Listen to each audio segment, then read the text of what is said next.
L'alpaga, Vicuña pacos, aussi appelé alpaca, est un mammifère domestique appartenant à la famille des camélidés, tout comme le lama, la vigogne et le guanaco.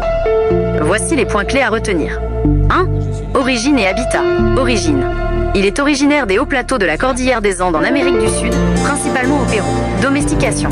Il est élevé depuis des milliers d'années pour sa toison. Comparaison. Il est plus petit et plus gracile que son cousin le lama. Il descendrait de la vigogne, tandis que le lama descendrait du guanaco. 2. Description physique et type.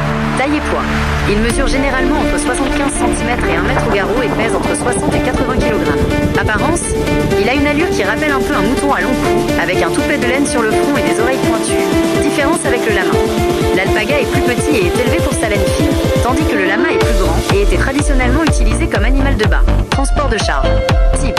Il existe deux types d'alpagas, qui se distinguent par leur laine. Huacaya. La majorité des alpagas. Leur toison est dense, frisée, ondulée et pousse perpendiculairement au corps.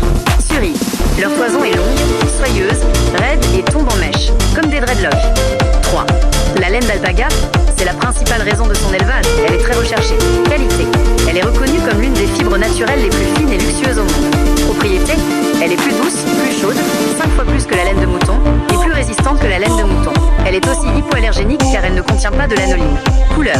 Il existe officiellement 22 nuances naturelles de couleurs, du blanc au noir en passant par des bruns et des gris. 4. Caractère et comportement. Social. Ce sont des animaux très sociaux et grégaires. Ils doivent vivre en troupeau, au moins 3 individus. Tempérament. Ils sont généralement calmes, amicaux et curieux. Ils sont propres et choisissent un endroit précis pour faire leurs besoins. Communication. Ils émettent divers sons mais on dit qu'ils meulent. Un son discret. Cracher. Ils peuvent cracher, mais c'est un comportement surtout utilisé pour établir la hiérarchie au sein du troupeau. Ou s'ils sont très en colère, rarement contre les humains sans raison.